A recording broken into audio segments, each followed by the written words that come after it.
성경 말씀 보기 앞서서 우리 중고등부 아이들이 오늘 수련회 앞두고 아마 예배를 참석했나 봐요. 예, 근데 저 뒤에 앉아 있으면 목사님 소리가 뭔 소리인지도 잘 몰라요. 그러니까 우리 중고등부 애들 이거 앞줄 비었으니까 앞으로 좀 나와요. 예, 우리 선생님들하고 오늘은 좀 헌신 예배를 한다는 기분으로 앞에 와서 좀 같이 예배 좀 드립시다. 예, 권사님 일어나셔야지 쭉 따라오겠죠. 저기 우리 바울이도 엄마 옆에 있지 말고 앞으로 와봐요. 네, 그래요. 아니 그쪽 말고 요 앞에 예, 예, 예, 그쪽으로 다 쭉 들어와서 제 얼굴하고 또 마주치게. 자, 요 아이들이 중고등부 아이들입니다. 이쁘죠? 예. 오전 예배 드리고 막 가다 보면 서로 누군지도 잘 모르고 그럴 때가 많아요. 위에서 기도 부탁드리겠고, 예, 조금 더 일로 와야 되겠다. 예, 됐습니다. 아, 우리 권사님 뒤에 가리시네요. 생각해 보니까, 예, 권사님이 가리셔서, 네, 그래요. 자, 성경 말씀 보겠습니다. 히브리서 3장 우리 1절로부터 4절에 있는 말씀까지 제가 봉독해 드리겠습니다. 그러므로 함께 하늘의 부르심을 받은 거룩한 형제들아, 우리가 믿는 도리의 사도이시며 대제사장이신 예수를 깊이 생각하라. 그는 자기를 세우신 이에게 신실하시기를 모세가 하나님의 온 집에서 한 것과 같이 하셨으니, 그는 모세보다 더욱 영광을 받을 만한 것이 마치 집을 지은 자가 그 집보다 더욱 존귀함 같으니라. 집마다 지으신 이가 있으니 만물을 지으신 이는 하나님이시라. 아멘. 예수를 깊이 알자라는 제목을 가지고 우리 지난주에 이어서 두 번째로 또 함께 살펴보도록 하겠습니다. 어떻게 일주일 동안 예수님 생각 많이 하시면서 사셨나요? 예, 날마다 좀 예수님과 동행하고 예수님 생각하고 오늘도 예수님의 뜻대로 살게 해주세요 기도하고, 저녁이 되면 또 예수님 동행해 주셔서 감사합니다. 잠잘 때도 옆에서 같이 이러면서 좀 기도도 하시고, 어떻게 그렇게 사셨나 모르겠습니다. 예수님을 깊이 생각하라라는 뜻은 예수 그리스도를 어떻게 해요? 예수 그리스도에 대해서 꼼꼼히 자세하게 생각하라라는 뜻이랍니다. 원래 원문의 뜻이. 그러니까 그냥 대충 생각하는 것이 아니라 예수님이 어떤 분인지, 예수님이 우리를 위해서 무엇을 하셨는지, 예수님이 나에게 어떤 의미인지를 잘 새기라는 거예요. 그렇죠? 우리가 할아버지를 모르는 분은 없잖아요. 그렇죠? 근데 누군가 문득 와서 할아버지 이름이 뭐야? 그러면 모르는 사람들 많아요. 아마 우리 중고등부 애들 지금 물어보면 나한테 물어보면 어떡하지? 이런 애들도 있을 거예요. 이게 쉽지 않아요. 예. 그렇죠? 그런 것처럼 알기는 안다고 그러지만 자세히 안다는 건 또 다른 얘기인 거예요. 그렇죠? 또 더 우리 할아버지, 우리 할머니 지금 연세가 어떻게 되냐고 물어보면 식은땀을 막 흘릴 겁니다. 우리 애들 잘 모를 거예요. 더군다나 한자로 한번 써봐라 그러면 몰라요. 모르는 게 많잖아요. 그러니까 우리가 예수님을 말할 때도 그냥 예수님 저 알아요. 근데 자세하게 물어보면 모르는 경우가 많다라는 거예요. 그렇죠? 하나님이 누구예요? 잘 모르는 경우들이 많아요. 하나님, 성경에 하나님이라고 하셨으니 하나님이시죠. 그런데 오늘 본문에서 뭐라고 그래요? 예수님을 깊이 알아. 어떻게 해요? 꼼꼼하고 자세하게 알으라고 얘기하고 있어요. 항상 그렇게 생각하라는 거예요. 그래서 잊어버리지 않도록 우리 머리에 완전 막 못으로 갖다 꽁꽁 박아놓듯이 그것을 항상 기억하라는 거예요. 그러니까 이스라엘 백성들한테도 하나님께서 얘기하셔서 하나님 뭐라고 그러세요? 손목에 매고 머리에 매고. 그러니까 항상 진짜 그 사람들은 실제적으로 막 띠같이 이렇게 둘러서 이렇게 말씀을 새겨놓고 이렇게 조그만 거 매달아놓고 그 안에다가 성경 말씀 집어넣어갖고 달고 다니고, 그 정도까지 그냥 겉으로라도 그것을 지켜내는 사람들이 이스라엘 백성들이었거든요. 근데 우리는 어떻게 하고 사시냐는 거예요. 우리는 날마다의 삶 속에서 예수님을 과연 그렇게 정말 세밀하게 상세하게 예수님만을 생각하고 예수님만을 섬기고 예수님만을 기억해서 그렇게 사시느냐? 사실 우리는 못 그럴 때가 많지 않는가라는 얘기입니다. 우리가 지난주에 말씀을 히브리서 1장과 2장에 있는 말씀들을 통해서 예수님이 우리에게 어떠한 분이신가에 대해서 살펴봤습니다. 간략하게 정리를 하면 예수님은 어떤 분이라고 그랬어요? 예수님 자체가 창조주 하나님이라고 그랬습니다. 창조에 함께 역사하셨고 태초에 말씀에 계시니 그는 곧 하나님이다라고 요한복음에서도 말씀하고 있고요. 그렇죠? 그 예수님은 또한 어떤 분이시냐? 참 인간이 되셨다 그랬어요. 그래서 왜 인간이 되셔야 되느냐? 우리의 죄를 감당하기 위해서는 그냥 하나님이 내가 그냥 너희를 죄를 사할게 이럴 수 없다고 그랬어요. 누군가 그 죄를 짊어져야 하는데 그것이 일반적인 인간으로서는 죄 있는 인간으로서는 불가능하단 말이에요. 그러니까 누가요? 하나님께서 인간이 되어 주신 거예요. 예수 그리스도가 성자 하나님이 영존하신 하나님의 본체가 이 땅에 예수 그리스도가 인간이 되어 주셨다는 사실입니다. 그 증거로 태어나서부터 자라는 모든 기간까지를 예수님이 다 그것을 감내해 주셨던 겁니다. 그 분이 우리를 위해서 모든 고난을 다 당하셨기에 십자가에 그 물과 피를 쏟는 모든 고난을 다 당하셨기에 우리가 그 예수님을 기억하고 그 예수님을 의지하면 우리의 고난 당하는 것을 예수님은 그 모든 고난을 이미 당하신 분이기 때문에 우리를 능히 도우실 수 있는 능력이 있는 예수님이다라고 얘기했어요. 그 예수님을 믿도록 이끌어 주시는 분이 또 누구라고 그랬어요? 성령님이시라는 사실. 성령님께서 우리를 끝까지 포기하지 않으시고 이끌어 가시니까 그러니까 우리가 예수님을 믿게 되는 거예요. 자, 그러한 이유로 인해서 우리는 예수님을 기억해야 된다. 예수님을 어떻게 해요? 기억해야 되는데 그냥 기억이 아니라 어떻게 해요? 깊이 기억하라고, 깊이 생각하라고 오늘 본문에서 이야기하고 있다는 거예요. 자, 그러면 오늘은 이제 이 3장의 1절부터 4절까지의 말씀을 중심으로 그 이후에 있는 말씀들과 비교하면서 이제 예수 그리스도를 깊이 생각한다는 것이 무엇인가에 대한 것을 좀 더 자세하게 살펴보도록 하겠습니다. 오늘 본문의 1절 말씀을 보면 뭐라고 시작합니까? 그러므로 함께 하늘의 부르심을 받은 거룩한 형제라는 말씀으로 시작을 합니다. 하늘의 부르심을 받은. 여기서 하늘이라고 하는 것은 하나님을 뜻하는 겁니다. 그렇죠? 하늘나라. 그건 뭐예요? 하나님 나라를 뜻하는 거거든요. 그래서 하늘의 부르심이라는 건 하나님께서 부르셨다라는 거예요. 그러니까 이게 왜 중요하냐면 우리가 우리의 능력 갖고 우리의 힘 갖고 하나님을 믿을 수 있느냐? 예수님을 믿을 수 있느냐? 이게 가능하냐라는 것을 전제로 하고 있는 거예요.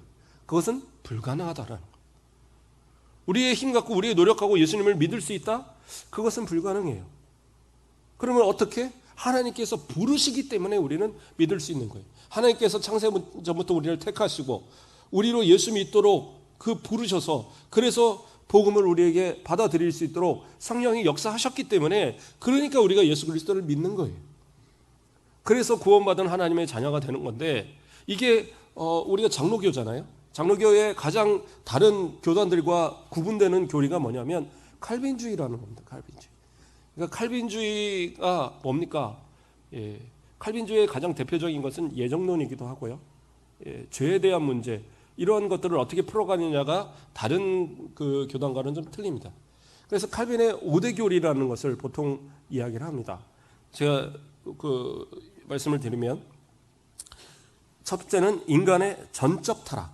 그러니까 모든 인간은 다 완전히 타락했다라는 것을 전제로 합니다. 왜? 아담의 원죄를 갖고 있는 모든 사람은 타락했다라는 거예요. 그리고 무조건적인 선택.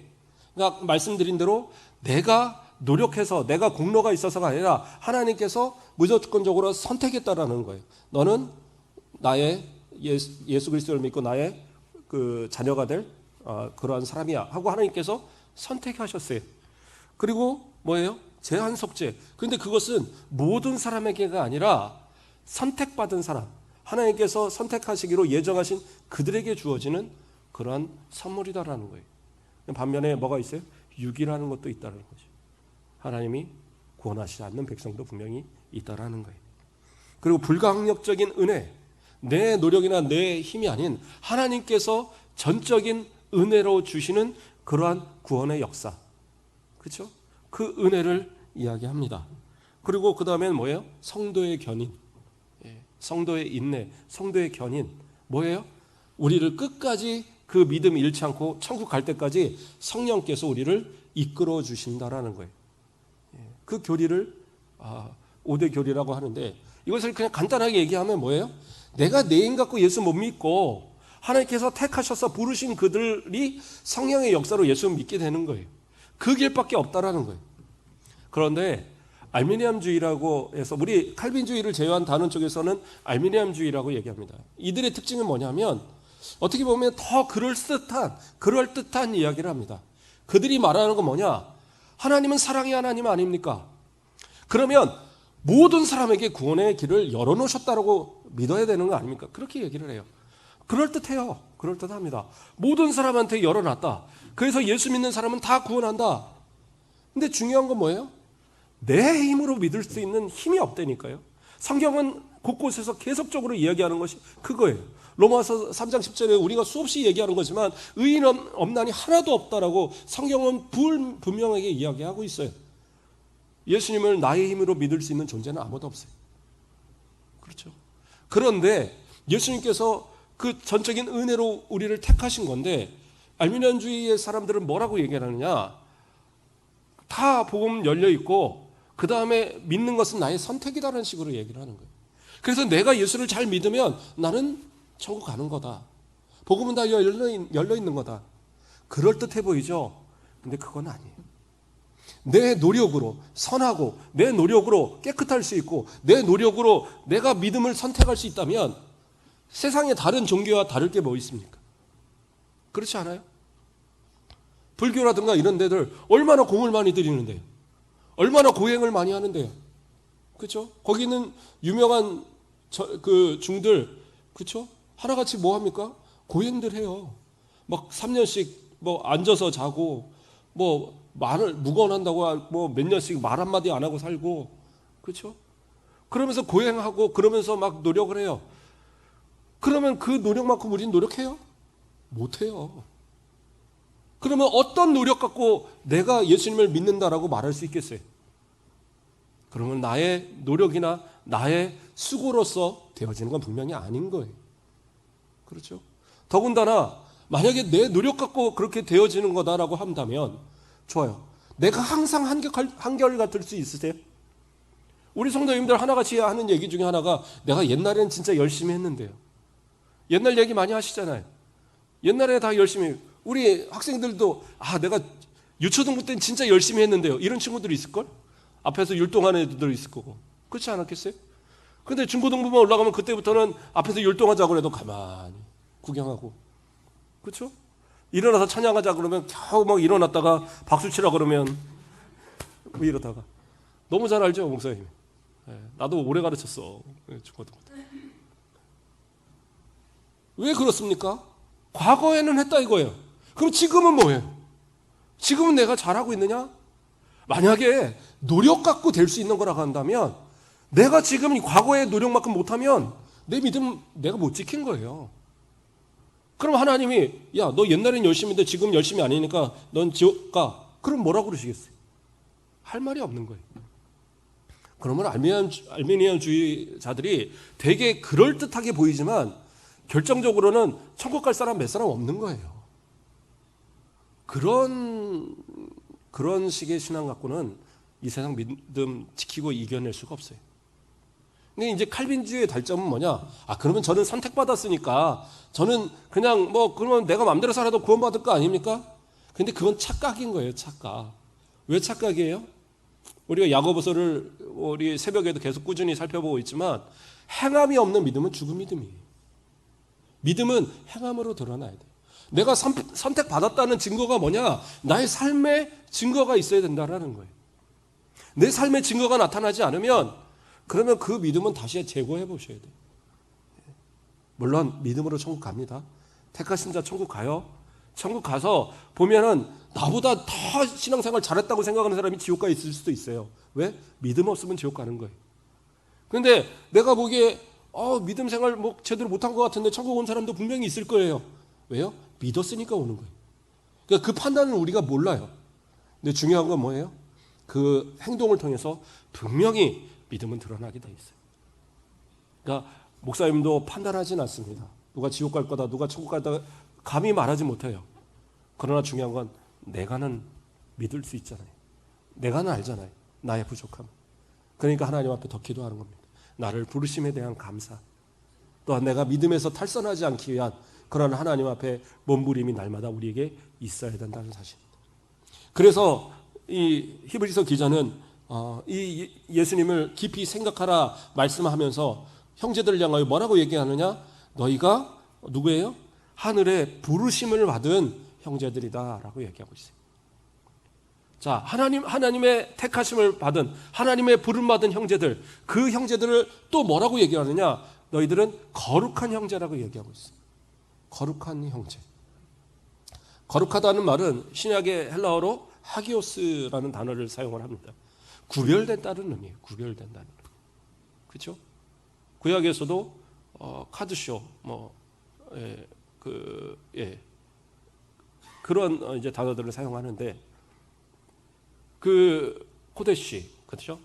코데시, 또 카드쇼, 뭐 이렇게 단어의 병형에 따라 달라지는데 다 거룩이라는 단어입니다. 근데 그 거룩이라는 단어는 뭐예요? 구별이다라는 단어예요. 그러니까 이 땅을 살아가면서 하나님의 사람들은 구별된 삶을 살아가야 돼요. 단순히 그냥 이 땅을 살아가면서 이름만 그리스도인들이 아니라 진짜 부름받은 형제들은 뭔가 다른 모습을 살아가야 돼요. 왜? 예수 그리스도가 분명히 다른 모습을 가지셨기 때문에. 예수님을 깊이 생각하는 그들은 좀 다른 삶을 살아야 돼요. 다른 사람이 다 옳다고 그런다고 해서 그 길이 다 옳은 게 아니거든요. 우리 중고등부 아이들, 저도 아까 있다 보니까 우리 애들한테 문자가 왔더라고요. 예. 그래서 우리 바울이가 수예배 나오려는데요. 그래서 그러면 나가면 되지? 그랬더니 매주 나가야 돼? 그러더라고요. 아닐걸? 올해 뭐 중고등부 수련회 앞두고 특별히 오라는 거겠지. 진짜겠지? 겁먹어갖고 한 번만 가면 된다. 우리 큰애 같은 애 이제 학원에 이미 뭐 다 있는데 빠진다고 얘기를 할 수 없어서 갑자기 들어서 그래서 어쩔 수 가고 그랬어요.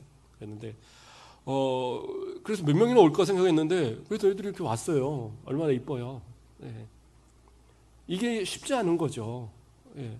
하나님 앞에 나와서 예배 드리는 한 시간이 쉽지 않아요. 그렇죠?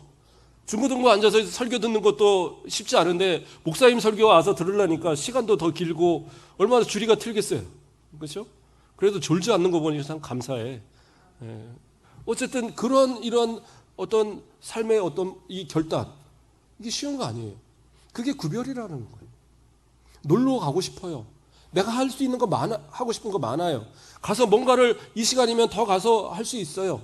어떤 분은 뭐 주일날 아침에 맨날 늦는 분들이 있더라고요. 예전에 있던 교회에서 맨날 늦어요. 그래서 난 왜 이렇게 늦나 그랬어요. 뭐 이렇게 준비하는 게 늦어서 이렇게 늦으시나. 그때 그 남편이 저한테 일렀어요. 아침에 드라마 보느라고 늦는다는 거예요. 좀 일찍 가라고 해도 죽어도 안 준비하고 널브러져서 TV 다 보고 그리고 끝나면 가니 예배 시간 꼭 중간 넘어서 끝날 때쯤 도착한다는 거예요. 그 창피해서 교회를 못 따라가겠다고. 그 남편이 안 오길래 가서 내가 물어보니까 그래서 못 온다는 거예요. 그래서 차마 집사님 불러다 놓고 아니 왜 드라마 보고 있어? 이렇게 말을 못 하겠더라고요. 예. 그래도 또 은혜 받으니까 어느 순간 드라마가 끝난 건지 어쨌는지 예. 그 남편하고 같이 예배 잘 나오더라고요. 그 다음부터. 그런데 중요한 건 뭐예요? 구별은 내가 결단하여 끊어내는 것도 필요한 거예요. 세상의 것들, 세상의 어떤 나를 유혹하는 것들, 그걸 끊어내는 것. 그게 예수 그리스도를 깊이 생각하는 사람들의 모습이에요. 예수님 생각하는데, 예수님을 위해 사는데 어떻게 세상과 내가 같이 그것을 함께 생각하며 살아가겠어요. 그렇죠? 누군가 억만금을 준다고 할지라도 내가 하나님 앞에 약속한 시간, 나와서 예배드리는 시간, 내가 마음에 서운함이 있으면 지켜야죠. 그렇지 않으겠어요? 오늘 한 번만 좀 제끼면 안 될까요? 아니, 그거는 마음의 선택을 하세요. 근데 중요한 거는 지금 내가 하나님 앞에 어떤 모습으로 사느냐, 하나님이 지금을 중요하게 여기신다니까요. 사실 이따 살펴볼 부분이지만 먼저 잠깐 살펴보면요. 3장 13절 말씀을 한번 보겠습니다. 3장 13절. 오직 오늘이라 일컫는 동안에 매일 피차 권면하여 너희 중에 누구든지 죄의 유혹으로 완고하게 되지 않도록 하라. 여기 뭐라고 그래요? 오늘이라 일컫는 동안에. 이게 뭐 말을 되게 어렵게 말을 했지만 오늘 하루 얘기하는 거예요. 이 하루 동안에라도 만약에 믿음을 잃어버리고 죄에 빠졌을 때 주님 오시면 어떡할 거냐는 거예요. 그렇죠. 단 하루인데. 그렇지 않겠어요? 단 하루인데 이 하루 내가 잘못해서 죄의 유혹 빠져갖고 마음이 막 죄로 가득해서 죄의 유혹에 빠져서 그래서 넘어지면 어떡하냐는 거예요. 그때 예수님 오시면 뭐라고 얘기할 거예요? 내가 이제까지 다 잘 살았는데 이 하루 오늘 내가 예수님 부인했는데 오늘 예수님 내가 좀 버렸는데 그 나머지 좀 봐주시면 안 될까요? 그게 안 된다라는 거예요. 그러니까 뭐라고 그래요? 서로 피차 권면하라고 얘기하죠. 옆에서 믿음에 좀 떨어지려고 하면 권면하시라는 거예요. 믿음 생활 이렇게 하면 안 되지. 우리 끝까지 열심히 잘 해야지. 막 이런 거 하셔야 돼요. 예. 어떤 분들은 예전에 있던 교회들 이렇게 보면 교회 새로 와서 신앙생활 열심히 하는 분들이 있어요. 처음 와서부터. 그러면 옆에 와서 막 그래요. 아이, 처음부터 그렇게 하면 안 돼.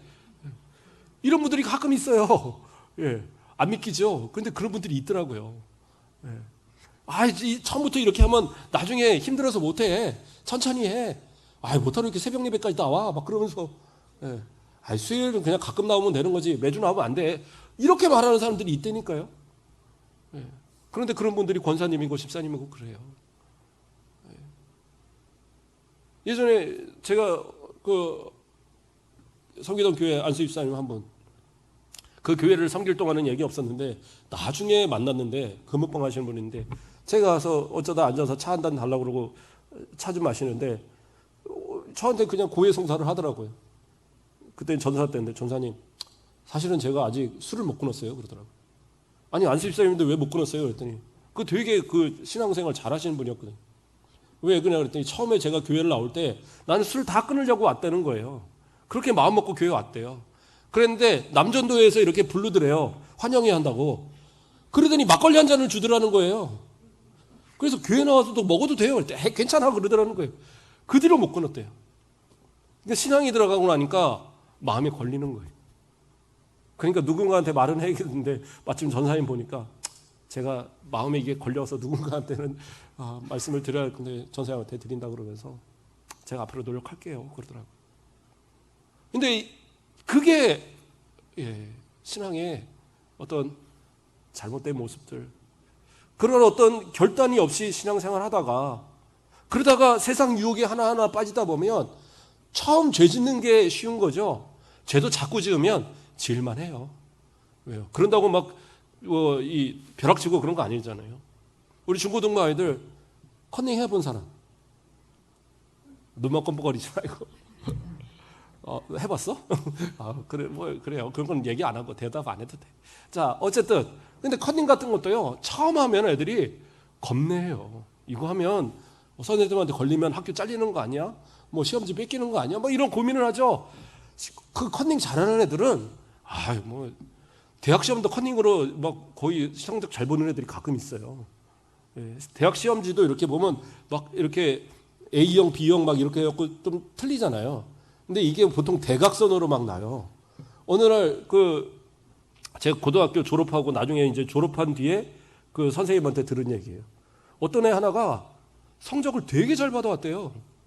그 수능 시험을 봤는데 그래갖고 뭐 이렇게 잘 봤냐고. 이제 그때는 학력고사 때죠. 학력고사 뭐 이렇게 잘 봤냐고. 그랬더니 대각선으로 딱 보이는데 답안지가 다 보이더라는 거예요. 그래서 그 애 거를 그대로 베꼈더니 그 애가 전교 1등 하는 애가.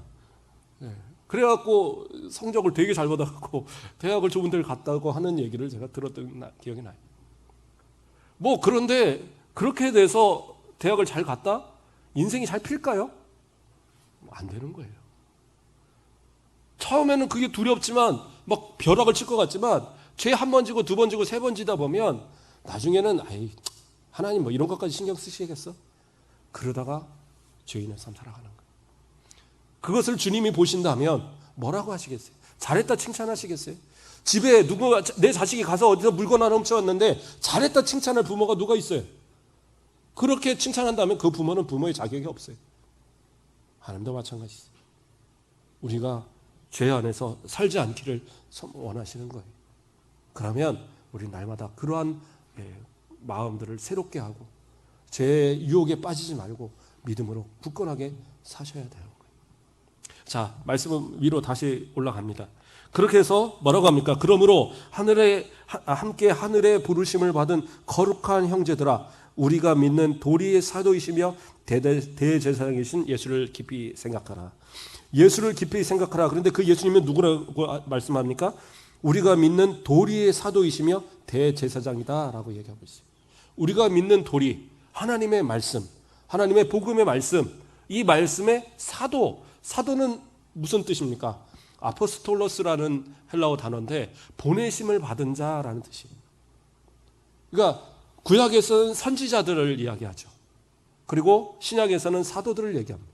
근데 예수님을 사도라고 표현하는 것은 이 히브리서에서 이 구절이 유일합니다. 근데 그러면 뭐가 잘못된 거 아닙니까? 그게 아니라 제가 설명을 드렸죠. 보내심을 받은 자.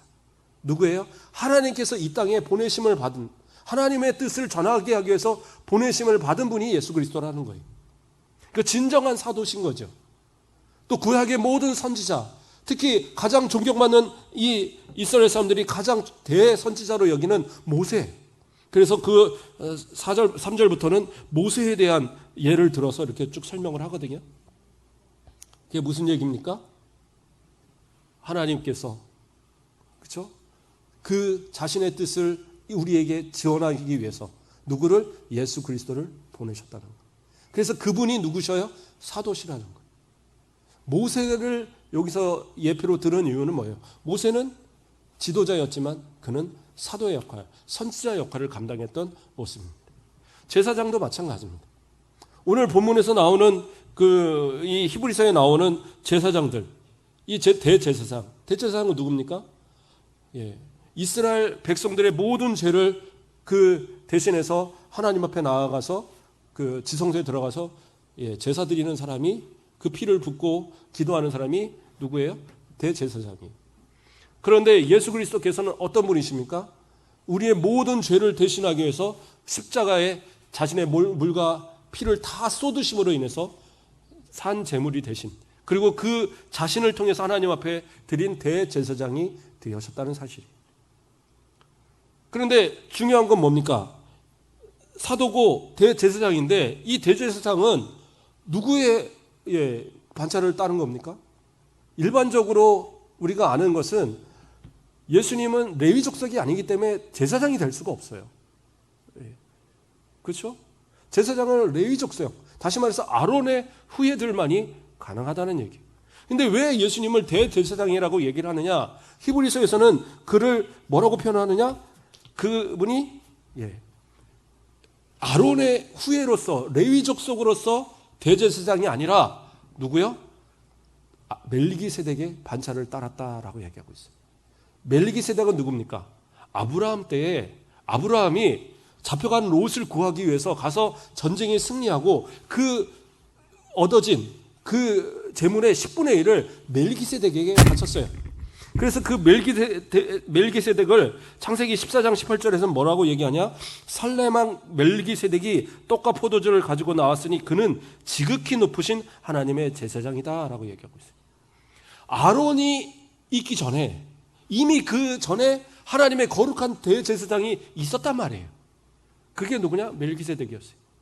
그래서 아론의 제사장들의 반차를 쫓아서 예수님이 대제사장이 된 것이 아니라 멜기세덱의 반차를 쫓아서 예수님은 대제사장이 되었다라고 히브리서는 이야기하고 있어요. 그래서 아론과는 관계된 게 아니에요. 오히려 아론보다 더 뛰어나신 하나님, 그리고 오늘 본문에 또 설명하는 것이 모세보다 더 우월하신 하나님, 그분이 누구냐? 예수님이다라고, 그분이 그리스도시다라고 설명하고 있는 겁니다. 말씀이 조금 어렵죠? 어렵지만 강의이기 때문에 조금 이렇게 풀어가야 합니다. 자, 그래서 그러한 사도시며 대제사장인 예수님을 깊이 알아야 되는데 그것을 좀 더 자세하게 설명을 하고 있습니다. 2절 말씀으로 그가 자기를 세우신 이에게 신실하기를 모세가 하나님의 온 집에서 한 것 같이 하셨으니, 모세를 예로 들었어요. 모세는 누구냐? 하나님 앞에 충성되게 신실하게, 신실이라는 말을 다른 말로 하면 충성이라고 얘기 드렸었어요. 충성되게 그렇게 헌신했던 사람이 누구냐? 모세인데 그 모세와 같이 하나님 앞에 그렇게 예수님은 어떻게 했어요? 신실하게 충성을 다 하셨다는 거예요. 누구를 위해서? 우리를 구원하시기 위해서. 그래서 그 모든 것을 다 신실하게 행하셨던 예수님, 그 분이기 때문에 우리는 그 예수님을 깊이 생각해야 된다. 그러면 어떻게 신실하게 하셨느냐? 다시 3절로 이야기합니다. 그는 모세보다 더욱 영광을 받을 만한 것이 마치 집 지은 자가 그 집보다 더욱 존귀함 같으니라. 모세는요, 집을 지은 자가 아니에요. 이스라엘의 지도자였지만, 이스라엘의 그 이끄는 그런 선지자와 같은 그런 존재였지만, 그러나 그도 이스라엘의 일부분이었다라는 거예요. 다시 말해서 교회의 일부분일 뿐이라는 거예요. 목사님이 뭐 말씀을 전하니까 우리 목사님이 교회를 잘 이끌어가게 해주시고 좋아요. 목사님이 이끌도록 세우는 주셨지만 그러나 누구예요? 교회의 일부분일 뿐이에요. 우리 중고등부 학생들도 교회의 일부분인 거예요. 그러니까 내가 뭐 목사님과 뭐 서로 이렇게 뭐 특별하게 목사님은 더 대단하니까 하나님 사랑하시고 나는 뭐 교회 그냥 가끔 뭐 시험 있다고 그러면 한 번씩 빠지고 이래도 되는구나. 그게 아니라는 거예요. 우리를 누구로? 교회의 일부로, 모세나 나나 목사님이나 나나 동일하게 교회의 일부라는 거예요. 그러면 중고등부 학생들 중에 그래, 만약에 우리 뭐 바울이 제 이름을 다 몰라서 바울이밖에 잘 몰라서 바울이가 만약에 교회 기둥이다 이거예요. 교회 기둥으로 건물의 기둥인데 이 기둥이 오늘은 바쁘니까 나 그냥 좀 놀다 올게요 하고 빠져나갔어요. 그러면 그 교회의 기둥이 사라지면 교회는 어떻게 되겠어요? 무너지지 않겠어요? 어느 한기통에는 무너질 거 아니에요. 한 주는 어떻게 잘 버텼다 이거예요. 근데 또 없어지고 그러면 어느 순간 시간이 지나면 옛날 백화점처럼 무너 내려질 수도 있다라는 거예요. 내가 그 역할이라고 생각을 한번 해보세요. 권사가, 장로가, 안수집사가, 목사가 지금 그 일부인데 그 일부를 내가 그 역할을 감당하지 못하고 있다. 그러면 하나님 앞에 말할 수 있는 자격이 없을 것 같아요. 그렇죠? 교회를 잘 섬기라고, 교회를 잘 신실하게 섬기라고 세워놨더니 그 역할 제대로 못한다? 그러면 뭐라고 하나님 앞에 과연 이야기하겠어요? 모세와 같이 신실하게 그 주어진 일부를 잘 감당해야 되지 않겠어요? 그런데 예수님은 어떠한 분이시냐? 이 모든 것을 지으신 하나님이시다라는 거예요. 그러니까 예수님은 모세보다도 훨씬 더 월등하신 분이 될 수밖에 없다라는 거예요. 그리고 또 이야기합니다. 4절 말씀으로 집마다 지은이가 있으니 만물을 지으신 죄송합니다. 3절 말씀으로 그는 모세보다 더욱 영광을 받을 만한 것이 마치 집 지은 자가 그 집보다 더욱 존귀함이니라 얘기를 하면서요. 그 집의 일부가 아닌 하나님이신 그 예수 그리스도 그분이 더 존귀하게 영광을 받으셔야 된다는 거예요. 그리고 제가 좀 전에 읽었던 4절 말씀으로 집마다 지으신 이가 있으니 만물을 지으신 이는 하나님이시니라. 그러니까 여기서 갑자기 하나님이시니라 하고 나오니까 4절 말씀을 3절과 연결시키기가 좀 애매하죠. 3절까지는 예수님에 대해서 얘기했는데 4절에서는 왜 갑자기 하나님이라고 얘기하느냐. 그래서 이 내용을 어떤 분들은 이거는 좀 뜬금없이 잘못 들어간 거 아닙니까? 그게 아니에요. 이게 이제 번역을 하는 가운데에 단어 하나가 빠졌어요.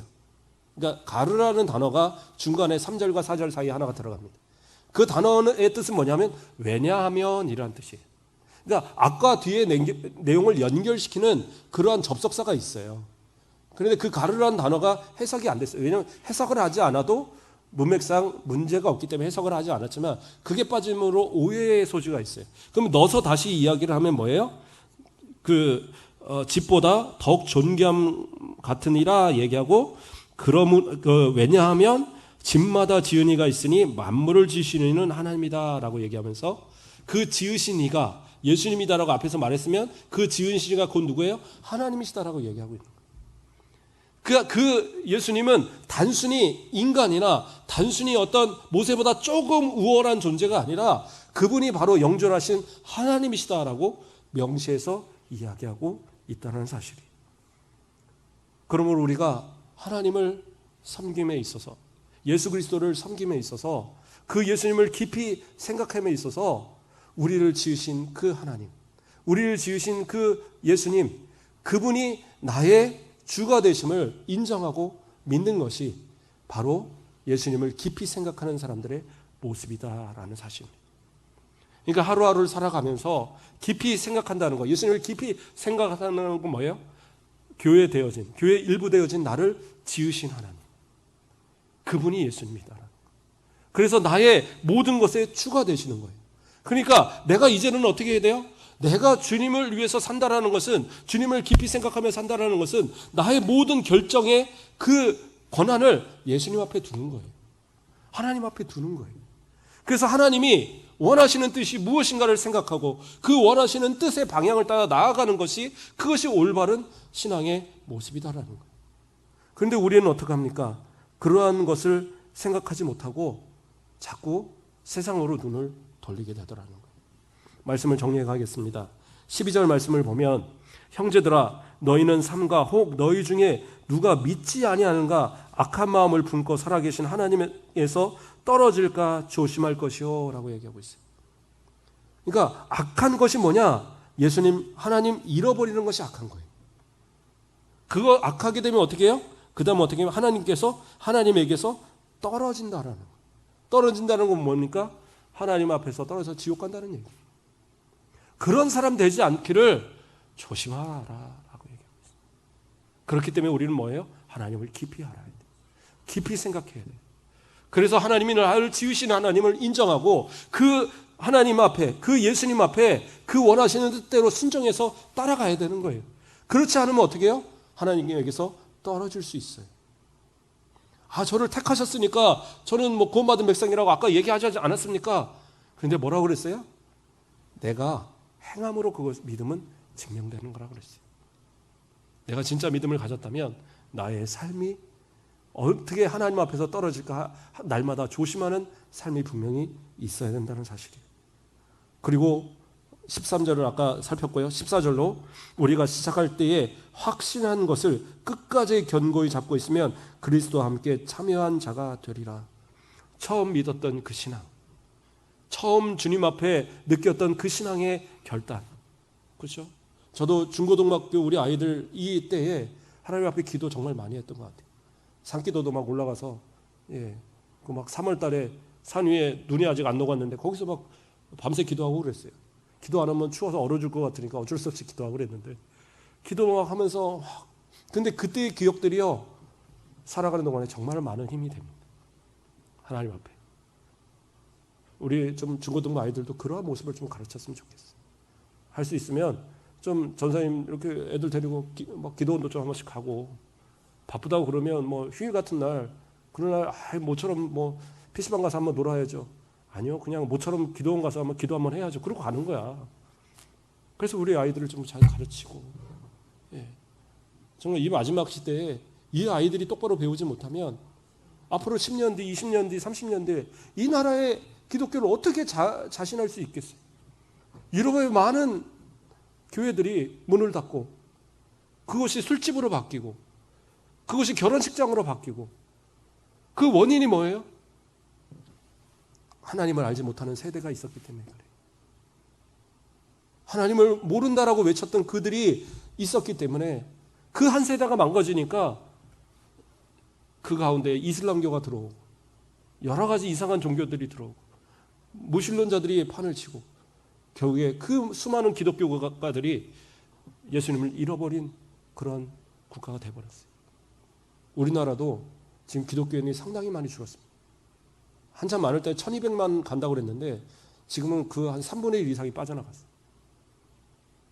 우리 이 세대 이 아이들을 놓고도 기도해 주시고, 우리 집에서도요, 우리의 자녀들, 우리의 가까운 사람들 믿음에서 신실한지 항상 확인하셔야 돼요.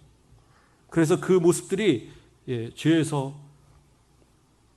유혹에 빠지지 아니하도록, 그래서 날마다 서로 피차 권면하셔야 돼요.